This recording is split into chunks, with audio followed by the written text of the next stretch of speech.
welcome back to Bias Sports Talk Show. I'm your host, Liam Carroll. Joining me in the booth is hockey enthusiast Chase Draus.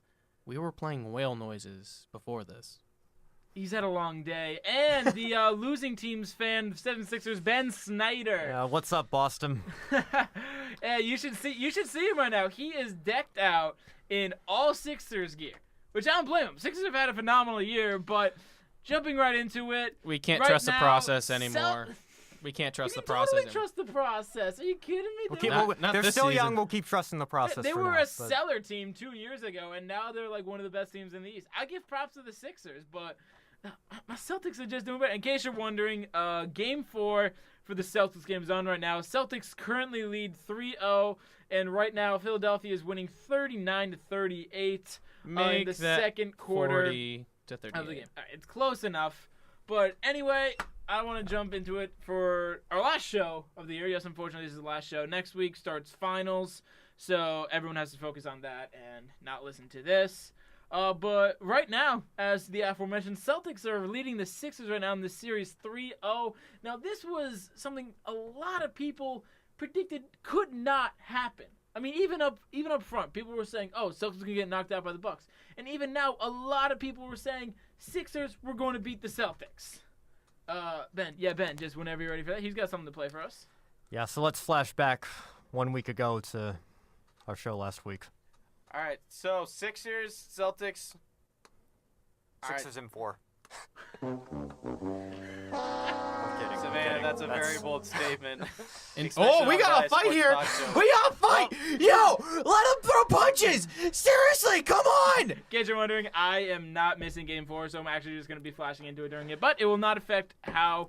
it's going to affect me. You kidding me? Dude, they're throwing punches. That's why I'm back up. Anyway, But so... go on, to be Ben. fair, I was not the only one who was predicting that the Sixers were not only going to win this series, but also... Just dominates. Yeah. Roll the clip. Max Kellerman, Molly. What? Get to it. Come on, I need to I'm know. pulling a Max. I'm pulling a Max here. pulling a Max here. I'm allowed one of these. You're a allowing year. evidence. I'm allowing one of these a year. Ladies and gentlemen, I have an announcement to make. What? I have an announcement to make. What are they selling? I am no longer on this bandwagon that the Cleveland Cavaliers, meaning LeBron James. Mike Wazowski, you forgot your paperwork. Okay, just keep playing it, Ben. We'll get to the NBA Finals. What? Why? Ladies and gentlemen, I made a mistake last week when I said that the Philadelphia 76ers Because you didn't hand in your paperwork. Okay, stop. are going to the conference final. I was wrong. I'm picking the Philadelphia 76ers to go all the way to the final. I am of the belief that the Philadelphia 76ers are the team to beat, and they are going to the final. So that was Stephen A. Smith on ESPN's First Take And that was the on moment. April 23rd. And that was the moment where the 76ers lost all hope of making it there. They lost all hope when Charles Barkley said the Sixers were going to sweep. Because, seriously, Barkley's always wrong. I mean, tremendous respect. He was a phenomenal player. And you know what? Similarly, I have great respect for Stephen A. Smith. I think he's a good analyst. Is he crazy at times? Is he absolutely absurd? Yes, but And he also he's doesn't- intelligent about the game. Oh, he knows a lot about the games, and he knows which players usually are going to make an impact. But he's Except for wrong. Porzingis. But Yeah. Did he really What? say Porzingis was going to be he bad? said Oh, he Porzingis- was never on the Porzingis train. livid about Porzingis. He said Phil Jackson made the worst mistake he possibly could. But you know, he was wrong. But he's That big. was maybe the only good thing Phil Jackson did. Legitimately, he saw the potential in the unicorn. But you know what? It's similar. It's like in the last game. It was like these have been really good games. They've been nail biter, and this has not just been in the Sixers Celtics. It's been in the whole NBA. I'll get to that later. But Saturday night for the Sixers Celtics game, it went into overtime, and it came down to close to the last play in overtime where Al Horford, off of Brad Stevens' play, hit a layup that would eventually be the game winner. And afterwards, I saw people saying, there's like even Jaylen Brown, Al Horford, they were giving props to Brad Stevens saying, I've never seen plays drawn up like that before. He said, this guy looks at basketball a different way. He understands everything, and he executes it. Even even Kobe Bryant, one of the greatest players of all time, in my mind, the second greatest player of all time. He said about Brad Stevens, he said he looks at the game with such an analytic perspective, he can understand things before. And he said he sent everyone up. He knew the Sixers were going to overplay with their youthfulness and aggressiveness. That's how they got 5. Throws a simple layup to Al Horford, and it's in. If Brad Stevens doesn't win Coach of the Year, I'm going to be very upset. Well, I mean, clearly it's going to be the Phoenix Suns coach. I mean, they had a spectacular season. I'm not sure what you're talking about. Just because they got Devin Booker doesn't mean they were good. Well, I was listening to the Will Kane show a couple days ago, I think, and they were talking about, like, if you had an NBA draft, like if you were starting a franchise and you could pick whatever players you want and whatever coaches you want, how many players would you be willing to take ahead of Brad Stevens? Like, to have Brad Stevens as your head coach is just one of the most valuable things. I mean, and he's proving it right now because arguably his 3 best players are dealing with injuries. Yeah, and they're still dominating my Sixers. All right, well, let's put it this way. I'm gonna butt into this conversation. If I had the first, like, all right, what pick do I have? Like, how many teams are going before me here? Like, just let's just say there's the full 30 teams. All right, the full 30 teams. Pick number 1. All right. Are you willing? And you have to pick coaches as well. So, are you picking a player first, or are you taking a coach to build players around? Because what are you gonna do? Be very honest. I think probably it'd be a good idea to do probably pick Stevens first, because I'll say this much. You have to set up for your future. And, I mean, granted, 76ers, prime example. They built a team. They were able to execute, trust the process. But I'm sorry, if the 76ers didn't have that GM in charge and if they didn't have that coach, you really think they would be this far? I mean, they certainly have talented players, and they made very good selections in the draft. Yeah, so... But... that's management as well. Totally what it comes down to is that I think last year, there are 4 players remaining from the team that got to the Eastern Conference Finals last year for the Celtics. 4 players. They had, I think, 8 or 9 new players, and they're getting just as far. They're doing even better than they were doing last year, arguably. And the only reason they lost in the Eastern Conference Final was because their only scorer on the team, Isaiah Thomas, was hurt. So, I don't think that's the only reason, but I definitely think that was definitely a large part. Was a large part of the equation. I mean, I'm sorry, LeBron was hot at that point. Like they were versing playoff LeBron. And speaking of playoff LeBron, have you guys been seeing his play? Like right now, in the Eastern Conference semifinals, they are up. The Cavaliers, are up 3-0 on the Toronto Raptors, the number 1 seed in the East. This is crazy. The Raptors are great in the regular season, and then in the playoffs, they just terrible. They didn't do terrible in the first round, 4-2 against the Wizards. Wizards are a very talented team. On paper, I honestly think they have the best team in the league. But, they're just in the playoffs. Colorado, they completely forget how to play basketball. I think in game one, they had, I believe, 4 opportunities to either tie the game or take the lead in the game in the final 2 minutes. It was, I think they missed 2 3-pointers and 2 layups. I'm like, first of all, you should not miss a layup in the NBA.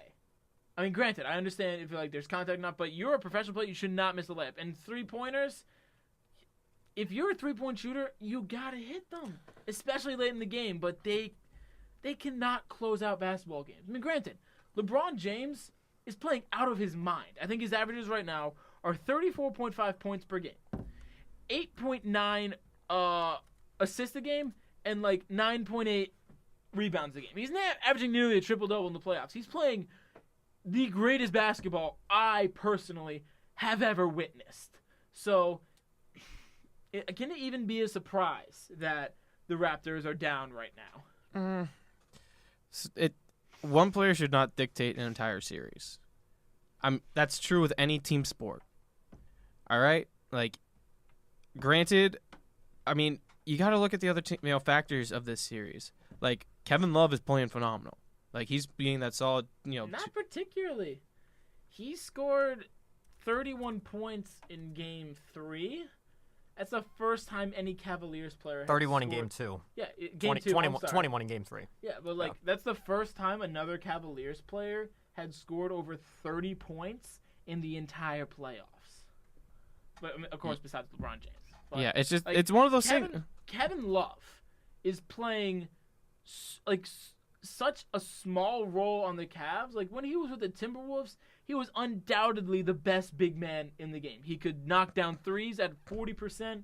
He grabbed you 13 rebounds a game with 4 of those being offensive. So you're saying if Kevin Love leaves the team right now that they're going to, completely demolish every way and win another championship without Kevin Love? I'm saying they need better people to fit into the system. They're using Kevin Love as a spot-up shooter right now when he's much more than that. They should get someone who's just Chris Bosh worked perfectly because he had a great jump shot and he could drive. Kevin Love is so soft, he cannot drive. He can barely dunk and he's 6'10". He can shoot threes, so what are the teams doing? They're closing out hard on him because they know he's not going to drive. He's going to stay for that pull-up three or the pull-up mid-range. He's not going to take them to the post. And if you keep on the perimeter, you take away a big rebounding factor. And so you completely shut him down. Yeah, but that leaves LeBron wide open. No matter what LeBron does, he's going to be wide open. I don't care. But honestly, Liam, I don't care. Liam, you say it yourself. Play your role. And you know what? If they have to try and eliminate him and just let LeBron do whatever, I mean, you said it yourself. He's scoring 30, 40 a night. Yeah. And guess what? If they keep putting all their focus on, LeBron James, then guess what? Kevin Love's going to be open. If they put all their focus on Kevin Love, guess what? LeBron's going to be open. But that's the thing. A lot of strategies that teams are doing right now, and I've seen them do it before. They let LeBron go one-on-one. Because if they shut down the rest of the team and LeBron scores 50, even the Warriors did that. They put Draymond Green on LeBron. LeBron scores 45, has 9 assists, 8 rebounds, and the Cavaliers lose. God bless you. Score 70 a night if you want to. If you're going to lose, I'll let you score however many you want. I don't really care. And that's a strategy because right now, there's not a lot of people in the league who can stop him. But I think Stephen A. Smith said on First Take, I think yesterday or today, I'm not sure. He said that they're saying the question is that the Raptors are intimidated by LeBron right now. They don't know how to handle him. Do you think the Celtics, a much younger team, are going to be able to do that? And they're like, yes. No. Celtics can definitely keep LeBron and pull essentially a Golden State. They will not collapse like the Raptors. I totally believe the Celtics are capable of being Cavaliers. I looked up some stats yesterday.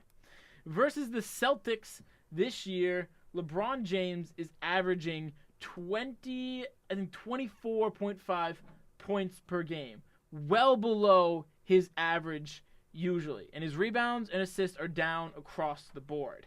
But then specifically, he played 2 games in TD Garden this year, averaged 21 points a game.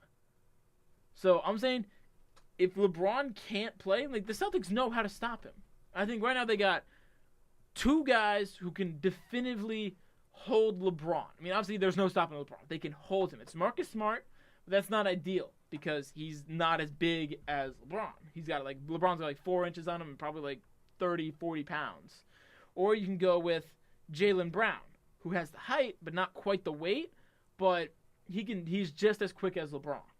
Yeah. So I think it's more or less confirmed, unless some dramatic comeback happens, that it's going to be Celtics versus Cavaliers in the Eastern Conference Finals.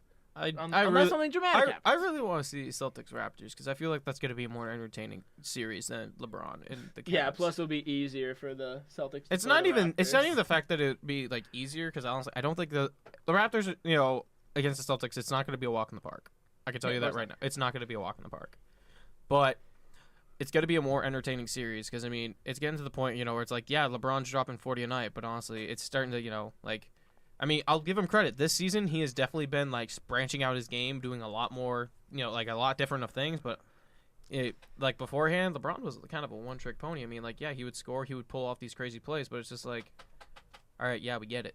There's got to be more. And he's doing that this season. So but let's just hope that he can, keep being, a little bit innovative and really just try to develop as a player. Because if he just stays where he is, Well, a team's never come back from down 3-0 in an NBA series. It's happened in NHL, MLB, but yeah. You know what? So halftime here, the Sixers are up by 4. I don't see either of them happening, obviously, but if it does, I think the It's- Sixers are more likely to come I back. think, but because the even that's Raptors right not now, gonna like happen. honestly, they just look defeated. The Sixers, on the other hand, like if it does happen, they got youth, they got aggressiveness. But I'll give them this: if they win tonight, Game 4, that's big for them. But then Game 5, they're going back to TD Garden. And so far, not a single team in the playoffs has won a game in TD Garden. And that's big, defending your home court in the playoffs. Yeah, and yeah, it's I killing mean, me though because okay. the Sixers could easily be up 2-1 right now. Oh yeah, They 100%. just Like the Sixers have a very complete team right now. yeah. I mean, off season it's gonna be tough because honestly, like, what do you need? Like, really, like, what's like the big thing you? I think the Sixers need time. I think that's really all, like, time to Let- mature Let and, yeah, and grow. Let people mature. I think Ben Simmons' big thing is like. I mean, if like, anything, work, maybe work pick on up. his jump shot. I mean, if anything, make sure pick, he gets a yeah. semblance of a jump shot. If Embiid can stay healthy long term, they're set for the future. It's going to be Celtics Sixers in the East for a long time. Oh yeah, the I think. rivalry is back on, and I'm so excited for that. All right, Yeah. I think it's been a lot of time. I that just I want to move on to the. I got a lot. I got a bed to cover today, so moving on to the Western Conference real quick. I don't think we're as brushed up on the Western Conference. The Eastern Conference, that's okay. Warriors are up 3-1 on the Pelicans right now. Pelicans won a game. They did win a game. They did win a like, game. Yeah, Anthony Davis is like 43 a night. But Yeah, I mean, Anthony Davis will get you one. yeah, that's about it. but That's yeah, about like it. honestly, the Pelicans getting this far, it's like honestly they survived the first round, swept the Blazers. They should be happy with that. They're missing DeMarcus Cousins, but I feel if DeMarcus Cousins was in, that's an entirely different ball game. I think it'd probably be tied 2-2 if they had DeMarcus Cousins. Oh yeah, because the Warriors have no big men to match the combo of Davis and DeMarcus. Well, I mean, let's be real. Who can actually stop DeMarcus? Stop AD. I mean, like, Both really, great. at one point, it's like, all right, you want one guy to score 20 or 30, or you want the other guy to play 30? Like, but Then Rockets up 3-1 on the Jazz right now. Rockets are obviously the favorite to win the Western Conference right now. I think the Jazz are gonna be able to come back from it. don't I think they might get one more win, but I'm not sure. Donovan Mitchell's playing great, but legitimately, he's the only source of offense on that team. I mean, Joe Ingles playing great. I love Joe Ingles. If you have some time, research him. He's done a lot of good for his community in his home country of Australia. But, like, honestly, you got James Harden, you got Chris Paul. That's the best backcourt in the NBA by far. Well, I mean, isn't that the starting for Team USA as well? Yeah, I'm pretty sure that's the start for Team USA. I mean, good luck, but Yeah, so I mean, I think right now the Jazz, they just need to like get like a probably like a solid like you know top 50 player, like besides and then I think they'll probably be set. oh, they're doing quite well. I think Rockets Warriors will be the Western Conference Finals, That- and then that will be the de facto That'll be finals, so because entertaining. I don't see. I mean, yeah, I don't see any that's teams really- in the East that can beat either of them in a 7-game series. I can totally see it. I think the I think the Celtics Celtics can do it. Celtics have beaten the Warriors, but then again, that was with Kyrie. Yeah, but they beat the Warriors. They beat the Warriors. They beat the Rockets as well with Marcus Smart just completely shutting down James Harden. So I mean, Yeah, but a 7-game series though. I'll say they have a possibility, but like if the Celtics Okay. make it to the finals I mean, it and is lose biased. to the Rockets, I'm It okay is with biased that. sports talk, so I'm I okay. guess. okay, well, I'll say this much. If the Celtics beat the Cavs, more than likely, I'm calling it. That's probably gonna happen. Like Celtics, I think are genuinely gonna go to the finals. And if I'm wrong, I know Ben's gonna put a sad noise on the podcast on YouTube. But you know what? It is what it is. But if the Celtics go to the finals, no matter what, it's going to Game 7. Oh yeah. I mean, like whether it's Celtics Warriors or Celtics Rockets, it's going to Game 7. Oh yeah. This has been by far the best playoffs I've ever seen. I mean, it's actually it's making the NBA relevant again because it's actually entertaining basketball. It's not just like, oh hey, look, the Cavs 1-4. Oh hey, Oh boy, look, it's the LeBron Warriors. and Curry again. Wonder what's gonna happen this time. Oh hey, look, another Game 7 between these two. Oh yeah, Yeah. wow, so exciting. One trick pony. Moving on to something that Chase will find a bit more exciting, the NHL playoffs right now. Leading off, once again, a death of a Boston sports team season this year. The Tampa Bay Lightning defeat the Boston Bruins 4-1. I'm not happy with this. I'm not happy because the opening game, Boston won 6-2. So I'm like, How? The Lightning figured out how they played. I mean, the Lightning game. have had the Bruins number all season. Yeah. The Lightning know how to beat the Bruins. It's a lot like the Carolina Hurricanes and the Bruins in the mid 2000s. They just have their number. Yep. There's always that one team you can't beat. Always that one team you can't beat. Yeah, I mean, like I've dealt with it in youth hockey where there was this one team, there's the 6th seed, and they were the 5 seed, and we were the 2 seed. Every time we played them, it was always a close game, and it was just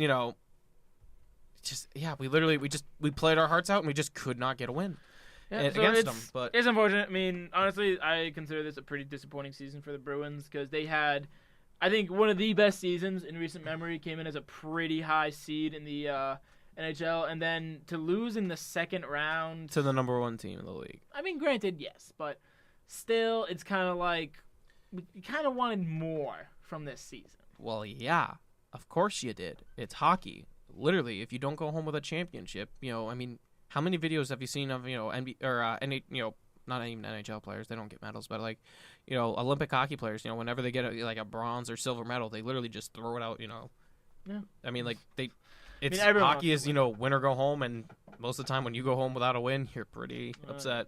But yeah, Caps up on the Pens. I'm really really excited I want about Ovechkin to win. I hate the Caps because they drive me crazy. I hate the Penguins. But I hate the Penguins more because I'm sorry, Sidney Crosby. No, like really, you need to get. That's the thing for me. It's not even the Penguins I don't like. It's just Sidney Crosby. He can literally get away with anything. He's literally broken fingers, slew foot people. Like this kid can do no wrong in the eyes of the league because he's making them money. But however, I hate Sidney Crosby. Look up the video of him breaking some guy's finger. I mean, really, look it up because it is a blatant slash. The ref sees it, and then literally the guy shows it to the refs, and they're like, "Oh, I didn't do it." And then they, the NHL, they didn't do anything about it. They're just like, "Oh, it's an unfortunate accident." I don't think that was an accident. Punk. He's gonna get away with it. Bigger news: the expansion team, Las Vegas Golden Knights, beating the Sharks 4-2 to move on to their conference finals.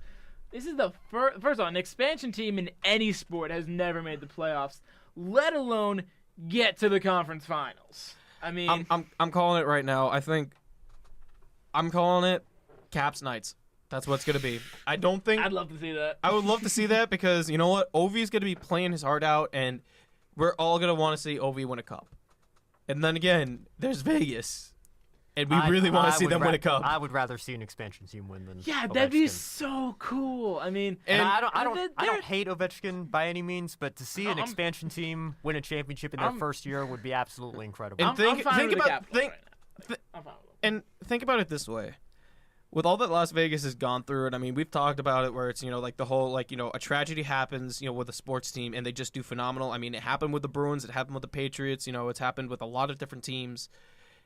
You know what? I actually think that this, like the Knights winning this Stanley Cup, like that would solidify them as a hockey town. Like, no doubt. I mean, like their fans are already insane. Like, I mean, they have, Las Vegas, it's obviously a showy town. Where you're going to see a lot of, Elvises walking around. I mean, I can't count how many times I've seen the Vegas Golden Knights Instagram with, Elvises, decked out in Knights jerseys. But I really, they got, this, glow-in-the-dark marching band kind of a dig right now. And honestly, it's phenomenal. And then on top of that, you literally can just, pick up, any, opening band. Oh, hey, you want to make a couple extra bucks? Here, play a concert here for, the Knights. That's they're offering the full entertainment thing where it's bringing in casual fans and making them diehard fans, because it's just they just see what, hey, the game's actually pretty good, and we got to see this other stuff too. It's it's just, Las Vegas, they did it right. Management did it right. The coaches are doing phenomenal. The players are playing their hearts out. You know what? Go Knights. They've set a new standard for expansion teams in the future. I mean, they set a standard for other teams to follow too. I mean, you don't think that Florida could do this? You don't think Tampa? Maybe not Florida, but whatever the closest. I think the Florida Panthers, aren't they in Miami? I'm not quite sure.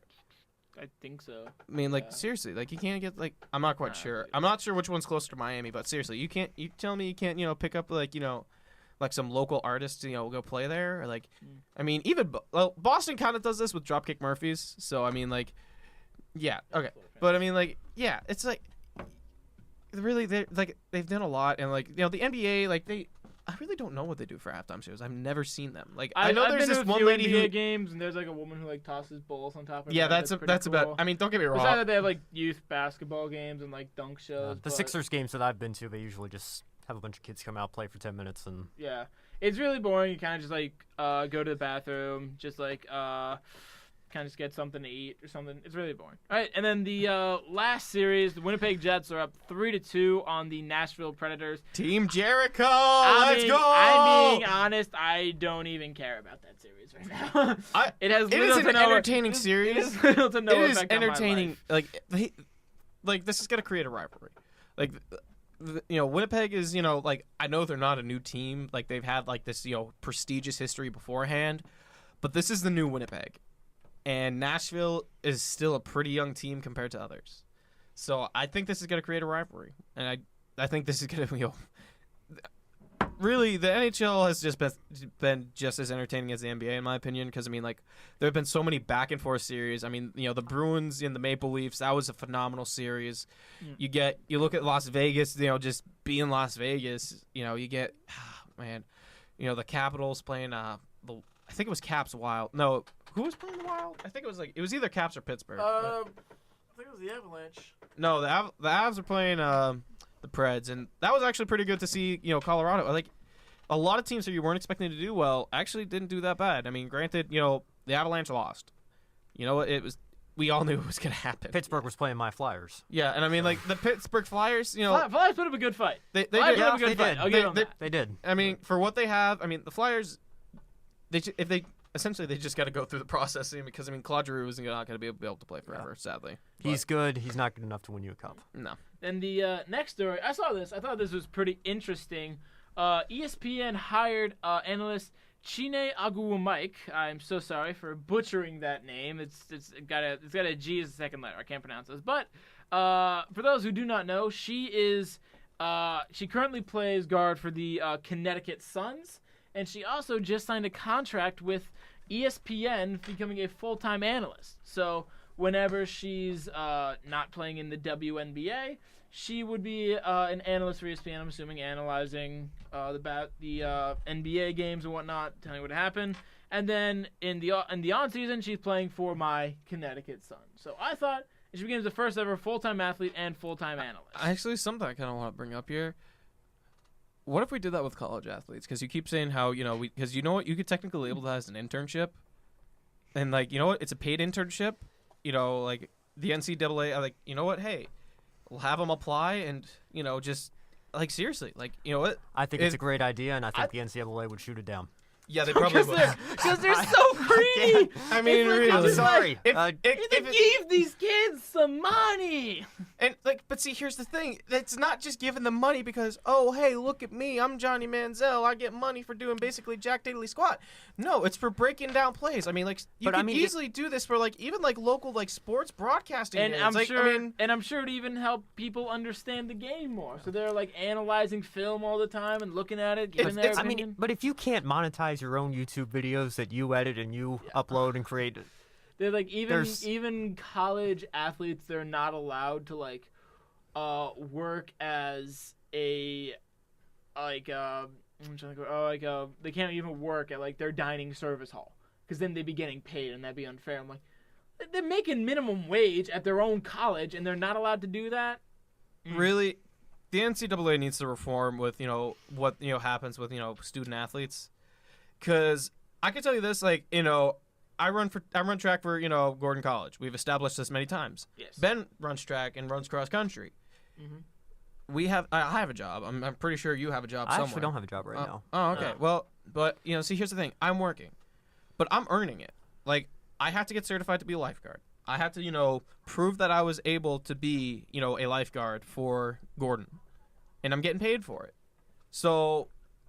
Really, if you're really gonna, shut me down and nope, you can't, participate in, track anymore because, you're working and it's unfair. It's you know what? I gotta pay for this. I'm not getting scholarship and I gotta pay for it. And we're not playing on national television with millions of people watching. I know. Yeah, that's why so there's a big difference it's very between lax. But do you want to come on? Let the guys run a pizza route. Come on. But Again, I still like the idea of, them working for, like, local sports broadcasting companies. Like, hey, you know what? Just, why don't you come in, break down footage? I mean, make them apply, make it like an actual job. Because I don't think they're going to say it down. You know what? Hey, I have to fill out the application. I have to be selected. I have to be interviewed. You know what? If anything, that's going to help, them gain actual job, experiences. And it's one of those things where it's like, you got to, give these kids more than just sports. I mean, okay. Because a lot of them don't go on to play pro. I mean, a lot of them don't go on to play pro. The best example I can give is, like, the athletes at, Harvard. They have to get, like, work their tail off to get into Harvard. I mean, and I have a friend right now who's in Princeton, D1 athlete, phenomenal athlete, and he's brilliant. He definitely deserves to be there. But he's complaining. He's like, yeah, I can't really do a whole lot of anything because, you know what? Every time, I, get money, I have to make sure that, it's under the counter and nothing really happens because, But, like, seriously, like, I have to keep getting checks from my mom. And, I mean, thank God his parents, make, his dad makes 6 figures a year and his mom, makes pretty close to, like, 80, 90K. That's good. So, I mean, like, they're well off, but it's just like, he feels bad for his teammates, but, especially the ones overseas where it's like, yeah, I don't exactly have a whole lot of money. I mean, they literally came in with what they got, and, I mean, they leave with what they have. Like, they didn't get anything new, so. We'll be getting into that a little later. Just the last subject before I get into the main one that I want to is the girls beach volleyball college championships happened yesterday. I was actually at a restaurant with my family yesterday, and we saw it. I thought it was pretty cool. That beach volleyball is one of those sports where it's just like everyone can enjoy. It's hard. Oh, it's incredibly difficult. Yeah, but... it's harder than regular volleyball. Because, there's, like, a lot more resistance. You're not playing on hardwood. You're playing in the sand. Anyone who's run in the sand knows how difficult that is compared to just regular running. It's hard. The one thing I got ticked off with is that, because, the guys, they wear shorts and no shirt, no problem, But, like, the girls, they wore, essentially a bikini. And there was a whole big fuss because it's, like, it's degrading. It's, like, it's a uniform. Like. But, I mean, could they perform in another piece of attire just as fine? I mean, but see, here's the thing. They all say, yeah, that's what we're comfortable with. Because it's, you're in the sun, you're on the beach, you're in the sand, it's hot. It's their choice. But yeah, I'm not trying to get into that right now. Instead, I want to say that UCLA beat Florida State for the championship. UCLA actually lost earlier in the tournament, was in the losers bracket, but came out of it and beat Florida State 3-1 in their final set. This was UCLA's first ever beach volleyball title. In fact, I think this is only the 3rd year they've been running the beach volleyball tournaments. But this was actually UCLA's 116th NCAA title in any sport. So hats off to the girls. I saw a little bit of it. They played absolutely phenomenal. And it's a lot of fun to watch. Yeah, I mean, that's probably one of my favorite Olympic sports as well because I had my uncle, he actually was doing business in Beijing when the Olympics were going on, and he actually went to see the beach volleyball tournament. Oh, he said the duo. I'm completely forgetting their name right now, but the U.S. volleyball women's duo, they were the most dominant volleyball force in the entire Mr. May and Carey? Yes, those two. Yeah, he saw them, and he's like, they were seriously some of the scariest athletes he had ever seen because they were just like... Like, you don't think a whole lot of them, and then, like, you see them, you're like, oh, my goodness. Like, that's what I say. Is like, when I'm, like, at a basketball game, I'm like, oh, like, these, like, NBA players, like, obviously they're in shape. They don't look incredibly in shape. But, like, it's like, oh, Blake Griffin. Like, oh, yeah, I'm sure he's, like, in pretty decent shape. And then I was sitting, like, at a Clippers game one time, like, top row. I could see the definition in his muscles from about, like, 250 feet away. And I'm like, wow. This guy has muscles in places I don't even have places. Yes, exactly. Yeah. All right. Going on to... I think the topic that my entire show revolved around, and I think it's an issue a lot of people have with sports, is why are sports biased? Like, I'll give an example. Last week, I have the MLB app on my phone. Last week, a headline popped up said, Angels pitcher Shohei Ohtani will not be making his next scheduled start due to a sprained right ankle. Here's what we know. That article should be 1 sentence long. He has a sprained ankle. That's it. Like, why? Like, the MLB, like, just determined that Ohtani would be the guy, and they cover every little detail about his career in life. And even this goes into something we've talked about before with the NBA, with every little thing LeBron does gets scrutinized. Like, pictures he likes on Instagram become headlines on ESPN about what may happen in the next season. Even one time I remember, I wake up to watch SportsCenter one morning, and they're like, oh, LeBron's reporting for jury duty. Here are his Instagram pictures, and here he's doing his civic duty. I'm like, yeah, so have thousands of other people across. Well, granted, they are not LeBron James, but and I mean, how many other athletes have done jury duty? Plenty, I'm sure. How many celebrities have done jury duty? I'm sure there's plenty of them that were part of it. I mean, granted, they never get on a grand jury, but it's like it seems like in each one of these sports, like NHL is Sidney Crosby, NBA is LeBron, MLB is like Trout, Sohei Ohtani, and just other ones like that. Their lives get picked apart, and people complain. They're like, oh, like LeBron James always talks about this. Like for football, it's like Johnny Manziel at the time they were talking about, or Tim Tebow did like, oh, Johnny Manziel did this, Tim Tebow did that. Like, okay, but why don't you talk about hockey or lacrosse or other legitimate professional sports? Because LeVar Ball's another one, maybe. Yeah, definitely. Who's not even an athlete. Like it's getting to the point where it's like if ESPN was actually able to cover more sports, I feel like more sports would make money off of it. And I mean, okay, lacrosse is arguably one of the most fast-paced games ever, and it's incredible to watch. And I mean, like college lacrosse is like D1 with like Duke, North Carolina, Johns Hopkins, schools like that. It's incredible to watch them play.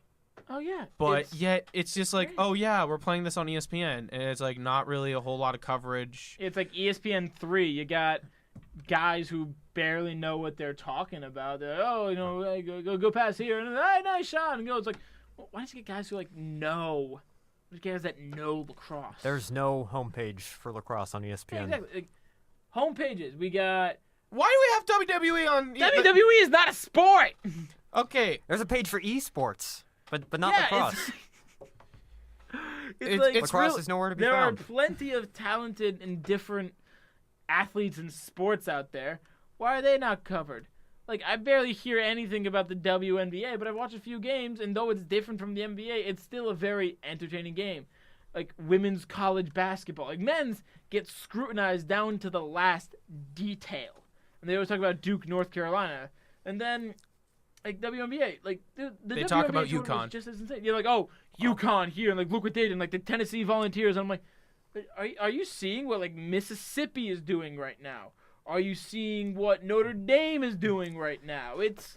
I was in Media and Society, was my comm class this semester, and one of the things that came up in our textbook one week was men's college basketball versus women's college basketball and how much the media pays attention. And of course, CBS broadcasts the men's tournament, ESPN broadcasts the women's tournament. And if you look at CBS's total tournament coverage, 6% of it is of the women's tournament. And then you go over to ESPN, and it's 36% of the women's. 36% of the coverage is of the women's tournament. I mean, great. So that's because ESPN is broadcasting it. They're covering it more. So if you go to their website or turn on SportsCenter, you're more likely to find it there than you would on CBS. I mean, granted, it's not CBS's or ESPN's fault for this. Like, they're not inherently sexist or just pointing out, like, one particular player. It's us, the fans and viewers, that dictate what's going to be shown based on ratings and likes and whatnot. So, in a way, I think like we're kind of at fault here for why sports are biased and only focus on certain things. Yeah, I mean, the media covers what they think we want to hear. Yeah, and it's a crying shame because I mean, like, actually, I think you can pull this up why why First Take doesn't cover the NHL. But literally, they're just like, oh, we're not really educated on it because we feel like the ratings aren't good enough. I'll pull that up. Well, yeah, I mean, granted, when here's the thing. I started this show, I wasn't very educated in hockey. I mean, I was a fan. I didn't know very well. But for the dignity of the show and me wanting to learn more, I learned about it. I read articles, and I tried to get me. I got Chase. I actually got someone who was a big fan of hockey, played hockey, and knew about hockey to help me out. I think that'd be better because I mean, even if you just go to like these community pages, like, and you're like, because I'm with a group right now. It's called, it's like I think it's like I Love Hockey, and essentially what it is like it's literally all hockey articles. Like you telling me that some guy can't join this and kind of brush up on just like what the general like consensus is, and just like really what the fans are like it's just like, oh yeah, NBA, NFL, this, MLB did something. All right, yeah. So we're gonna play the clip of. I talked about this briefly last week, but here's first take from May 1st of last year, and a fan tweeting in to ask a question. Next up, a tweet for Stephen A. and Max. It reads, how come you guys never talk about the NHL? Hashtag Stanley Cup playoffs are so exciting. Yep. Max, does he have a point? Yes, the Stanley Cup playoffs are very exciting, and if the NFL rated better in the United States of America, we talk about it more. I mean, that's what it comes down to. Wait. We don't talk a lot. Did he say the NFL? He did say the NFL. Did he actually say that? Obviously, he meant the NHL. Obviously, yes, obviously. But go on. A lot about baseball. I love baseball, but it's a very local sport, and nationally, what resonates is football and basketball, and that's what we talk about.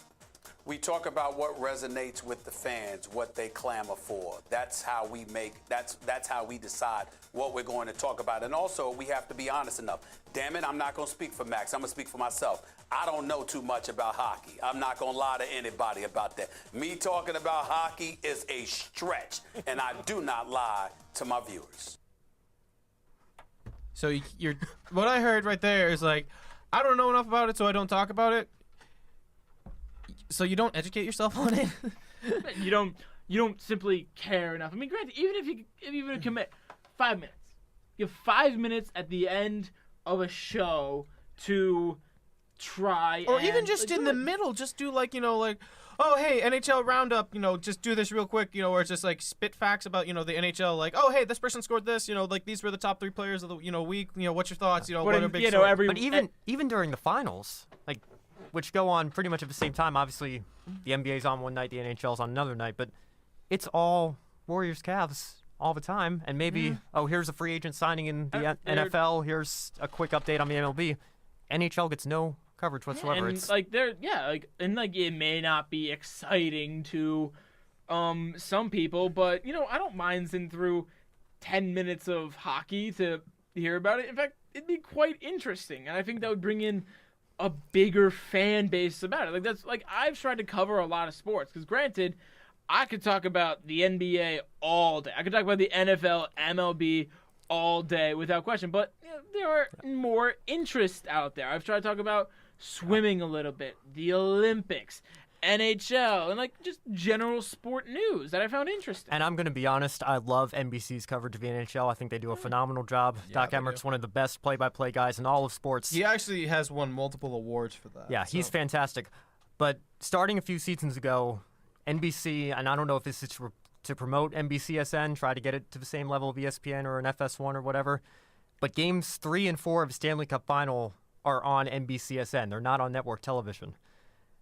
And so and it's game 4 in particular, the fact that the Stanley Cup Final could be decided on cable, it's NBC, come on. You have to put the entire Stanley Cup Final on network. It's insulting, because these guys, they work their butt off all season. I mean, I can show multiple cases where, athletes are just NHL players are seriously the toughest athletes out there. Oh, yeah. I mean, seriously. You got to get hit. You got to be quick. You got to have stamina. I mean, who's the guy who was just coming out and said he played with the Sharks player, I think, with a torn MCL or something? And go back to the Bruins shoulder. With the Stanley Cup. Patrice Bergeron played with a collapsed lung, cracked ribs. Let's see. He had a sprained ankle, I believe, and just multiple the guy literally should not even been, he should have been in a hospital. I heard one story and he about a guy who was declared dead on the bench. They revived. He was dead for 8 seconds. They revived him, and he got asked to be put back in the game. Why have I not heard about this before?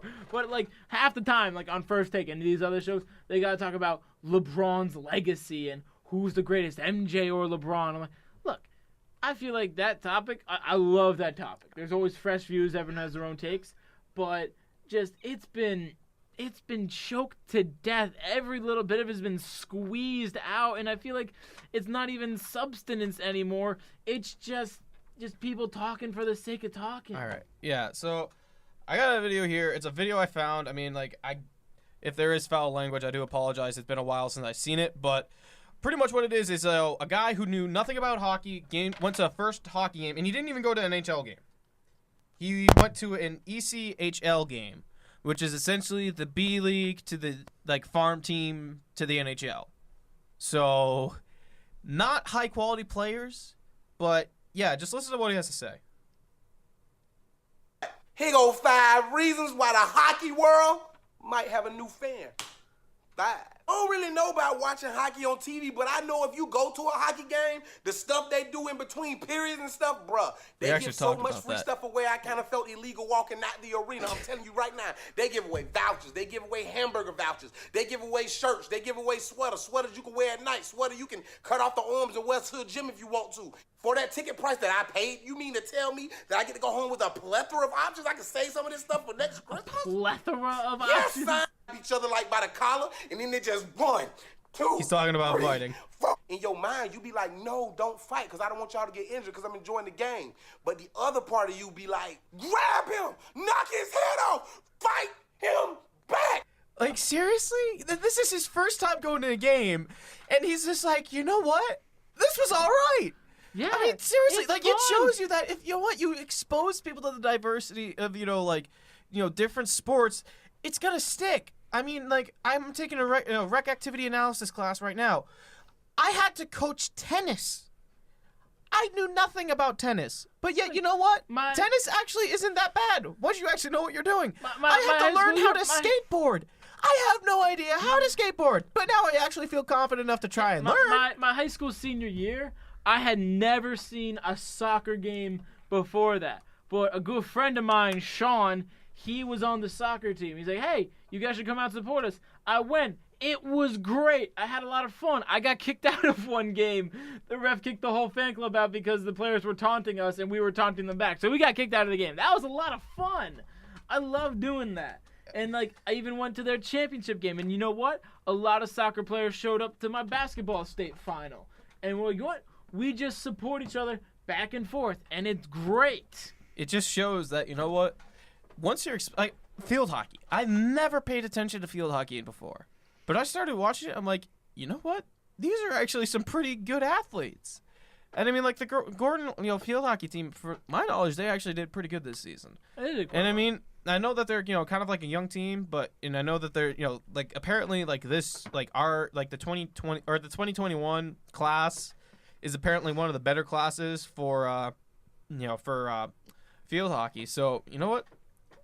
Oh my gosh, I'm sorry. Mark Morris is taunting Embiid right now, saying 3-0, 3-0. Dude, you know what? And you're down by 11 right now. Yeah, just shut your mouth at that point if you're down by double digits. All right, I'm sorry. I have to say this. If the Celtics win, I'm going to call a bar in Philadelphia, and I'm going to say, excuse me, is 0-4 there? Do we have an 0-4 here? 0-4 76ers suck! Wow. Just going to do that. Yo, I would not mess with Philly. They call themselves the city of brotherly love. That is wrong. Remind me, what happened in the 2010 Eastern Conference semis in hockey? Can you remind me? What happened? The Bruins went up 3-0, and then what happened? I forgot. Bro, you had such an easy life. What happened in the Super Bowl? You had that. You had Philadelphia beating Boston. You had that. Why'd you have to jump the 2010 hockey semis? Because there's a relevancy there because they were down 3-0 and they came back. What is this, a History Channel? You're talking about all like these great things in the past, but yet what have they done currently? Nothing. 2010. It's like yeah, exactly. Hey, the past would be like, dude. When was the last time they won a championship? You weren't even born. You weren't even born. You were an infant. I mean, for heaven's sakes, David Akers, went off and said, guess what? Last time you guys won a championship, these people weren't even born. You weren't even conceived. So, yeah. Yeah, if he wasn't born, he definitely wasn't conceived. They tend to go hand in hand. Well, I mean, I got to be careful because my parents were 5 the last time the Flyers won the Stanley Cup. So, that's... Now, I know some, I will give Philly props. They have some of the best and most loyal fans in any sport. I know a few diehard Philadelphia fans I've gotten into very nice arguments with on Twitter, so... I mean, for heaven's sakes, a Philly fan literally, like, they won the Super Bowl and he saw a giant pile of horse crap, and then he's like, you know what, they won, I'm going to eat it. And we have some of the best fans, we have some of the craziest fans, and we have some of the worst fans. Yeah, they are just, they are They are But looters. overall, we have the most passionate fans. They're the most yes, they are passionate. That's That's But- a good let's word. leave it at that. I mean, all but right. I will say this: Boston, it's definitely the best city for sports all around. Oh, I mean, yeah. I you know agree. what? They're the best. Bruins got how many teams that have won a championship in the past 10 years? I think it's something like 37. Because I remember they did that comparison last year for the Super Bowl when it was Patriots Falcons, and Boston's like 30 something, and Atlanta's 1. Yeah, the Celtics have how many championships? Like 18. Bruins have 7 Stanley Cups. Patriots 6 Super Bowls, and Red Sox 5 Super Bowls. 5 Super Bowls. Sorry, force of habit. And I mean, the Sox, they got I think it's around 7, 8 8 championships, and I mean at this point, how many people could get there are several teams in Boston right now that could win the championship within the next 5 years. Absolutely. With Philly, you got the 76ers and the Sixers future's Eagles. looking bright. Eagles. It's going to be They just won the Super Bowl. I Flyers. Can't do much better than that. and- We'll see how the Flyers the do. They make Philadelphia playoffs this year. all right, It's for the ML it's a step. But for the MLS, they have the Philadelphia Union, and the last time I remember checking, they were actually halfway decent. So Only bad thing is y'all got the Phillies. the Phillies, they have. Well, they're actually above 500 right now. So But obviously, they're also obviously with it's still the early, same but- conference as the Mets and Nationals. So yeah, good luck. Actually, 4 of the 5 teams in the NL East right now are above 500. yeah, the NL East actually turning out to be a Yeah. really great conference. All right, but coming into the last 10 minutes of the show here, I kind of just want to do a recap on this entire year because let's be honest, we've seen some crazy stuff happen. Like we've seen history: a 16 seed beat a 1 seed. Called it. We've seen get over it. Get over it. Anyway, how- you're over it. And I'm then not we've over it. seen I mean, I'm gonna hold this to your absolutely graduation. crazy trades happen. We've seen multiple playoffs, multiple seasons come to an end, and honestly, it's just been an amazing year of sports. So, guys, I have to say, I can split this into 2 categories. I want to ask each of these. Ben, what was the most surprising moment for sports this entire year? For me, it wasn't the fact that a 16 beat a 1 seed. It was the fact that a 16 seed beat a 1 seed by 20 points. Yeah, Oh my god. that was crazy. And Virginia let just alone- disappeared, and UMBC came out of nowhere. And they gave Kansas State a run for their money, too. They did. They did. In the round They of 32. did. And- So. Not only that, I mean, this is the last time I'll say it on your show, I promise. I mean, I did call that, but I was not expecting that team. I was not expecting Virginia. I think everybody was expecting Penn. If Yeah, anybody. because they're like, it was it's like, like well, Penn's Virginia, the one of the number best 1 six- ranked of the 16 number seeds. 1 seeds. Yeah. I mean, UNBC, the last 16 seed, literally they had to fight to get into the dang thing. But Chase, what about you? What would you say was the most surprising moment this year in sports for you? most surprising moment in sports, I gotta go with the Super Bowl. Eagles. This Eagles. I winning. know Nick this is Foles.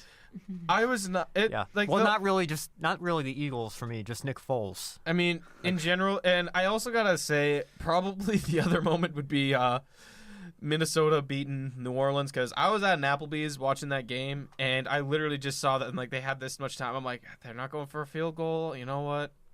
Whatever. And I saw that cut, and I'm like, oh my gosh! And of course, my grandmother. He got it. Yeah, Stephon Diggs, he got it. And just like he literally just stood there, and he's like, yeah. That just happened, and like the composure he's like, he had, I'm like, oh, are you kidding me? I mean, like, dude, if I had scored, I'd literally be running end zone to. I'd probably run back the other way and just start losing my mind, and then just to make that moment even better, I'm like, we were with long story short, I ended up ordering a virgin strawberry daiquiri. It was not a virgin, so I gave it to my grandmother. And my grandmother was tipsy during that, and she kept losing her mind over the Vikings because she thought it was the Patriots. So you know what? That was a funny moment. Tell your grandmother not to drink. But I'd say for me, at least, the most surprising moment was the Kyrie Irving trade. Honestly, it came out of left field. I knew Kyrie was going to be dealt. I did not in a million years think it was going to be to the Celtics, and I was very hesitant at first. I'll admit, I remember that. I did not want to give up Isaiah Thomas. I'm like, no, I was like, no, Isaiah Thomas is great. We can't give him up. But I'm like, Kyrie Irving, honestly, He fits in the Brad Stevens program. But that's another thing that proves Brad Stevens is a genius. Well, that was When more Isaiah Danny Thomas- Ainge, but yes. What did Brad you hear of Stevens was Isaiah part of Thomas that. this year? He's Well, been he hurt. he's been hurt a He's lot, on his second team and already. then they're also just like, yeah, like he was kind of a ball hog. Kyrie, he can drop 17 a night. Celtics still gonna win. So, that was to me. But now He definitely proved that he was the. Like, I feel like he's in the terms of just like being a team player. He's definitely better than LeBron. oh yeah. I mean, Kyrie can build a team. Like, he can be with the team, but LeBron is the team, and everyone else works around him. So, you know what? The Celtics got the better end of the deal. And, I mean, look at I think probably another shocking moment was the Cavaliers cleaning house after that whole fiasco they had. I mean, like, literally, I saw that roster. I'm like, that's going to be a super team. On paper, that should have been the team to dominate everything. Like, every team should have lost by 20. I mean, like, you saw that roster and you're like, oh my goodness, this team is insane. But yet, they played like garbage. All right. Ben, favorite sports moment this year for you? Take a guess. Eagles. Take it. Yes. Eagles. No surprise there Yeah. coming from the Philadelphia fan. All right. I gotta go with Game 7 with the Bruins because, Coach Weichert, he's a very solid Leafs fan, and as soon as they were coming back, he's like, "Oh, my boys, the Leafs, they're gonna take it. I know they are. I mean, yeah, they're great." That's a terrible Coach Weichert impression. He's gonna watch this YouTube video. That's 2 weeks in a row you've given him a shout out. Yeah, I know. But I'm sorry. The Bruins, like, that moment, it proved that it felt good because, you know what, the Bruins, they always beat the Leafs, and the Leafs always fall short. And, I mean, you know the only reason they were still in that series was because of Frederick Anderson. I mean, he stood on his head. I mean, Austin Matthews played decently. Nylander played pretty well. And then, Mitch Marner, I mean, phenomenal. But Bruins were just better. And, I mean, it sucks now that they're out. But you know what? It was a good run. And, yeah, I'm looking forward to next season because I know this draft year is supposed to be pretty good. So. Oh, yeah. I'd say my favorite sports moment, and obviously, I could honestly say the Eagles winning the Super Bowl. Like, that was great. But I'm not going to because that still hurts me. But No, really. I'm going to say Y'all already won it 5 times. Yeah. We hadn't won it since Take 1960 when there were 13 teams in the league and it wasn't even called the Super Bowl. So I got to us have our say fun. probably my favorite sports moment this year is the whole story of the Golden Knights. Honestly, just that's a good one. seeing an expansion team just rise up and succeed like that. No one ever saw it coming. Like, just seeing that is great. That is why you watch sports. Because, honestly, it's amazing to see just a group of guys come together and dominate like that. Like, everyone loves an underdog story. And everyone loves an underdog story. You also have to think about it. Essentially, their roster is full of a lot of the only player they had at the beginning of the season who was supposed to be like a big deal was James Neal. And yet now he's second line for the Knights, but you got William Karlsson, Marchessault, and then you got Tatar coming on as well. And you know what, they proved that they got a team that can win. And I really think that the Vegas Golden Knights have a chance to win the Stanley Cup this year. And you know what? They have done so much for Vegas already. I definitely think they're going to continue to be a hockey town because, I mean, it's not necessarily about the hype dying down. It's, like, hey, they're actually really good. And, I mean, again, the GM did a phenomenal job. Just it's going to be a fun series. It's going to be a fun series. With the next one, at this point, I think Winnipeg's going to take it. I'm not sure about Nashville. I mean, Nashville's tired, I can tell. But you know what? I think they have a good chance of pulling it out. So. All right. And if you two will, you can't allow me, but I'm going to do it anyway. I'm going to get super sappy here for these last 2 minutes. It's been an absolute honor and pleasure to have this radio show for these 2 semesters. Honestly, I love this. Absolutely. This has probably been the highlight of my week for many weeks. I love preparing for it. I love reporting on everything, and it's just been absolutely amazing. Thank you to Scot Radio for allowing me to have this show. It's been a great opportunity. Thank you especially to my parents for listening in every single week. I think they've been my most loyal listeners. To anyone who have listened, just thank you so much. I know this is just all a small. 12 of you. I know. Hey, you know, I know this is a small radio, and not a lot of people listen. But honestly, I don't really care about listeners. I just absolutely love doing this. Chase, thank you so much for coming on my show constantly. Ben, and thank you especially for covering last week. I had to go see Infinity War. That was just best. Thank you most of all to Savannah, my loyal tech director. She's been absolutely great, always here. And I'm sorry about the Spurs, but just hopefully we can work together again next year. Thank you so much for being with you. All right, it's 8 o'clock. I think this is going to wrap it up on the year. Good luck with everyone on their finals. Thank you once again for Ben and Chase and Savannah for, of course, always helping out in the booth. And, all right, this has been Bias Sports Talk. I'll see you next time. Peace. Stay classy.